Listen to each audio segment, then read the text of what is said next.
I extracted this pine mushroom. That's what I did. So you actually pine mushroom on the banks. Generally, it needs some water flow and then sand and most of the pine. Is the exact location. I think I've uploaded or I'm going to upload the video at my location. So it's a finding. You can see this one. I took this this part bottom out. You can see this mycelium inside. Oh.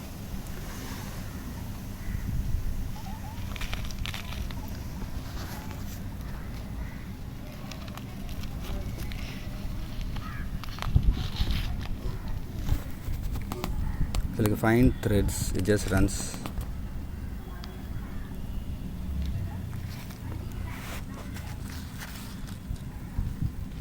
I'm going to take some sample and culture it,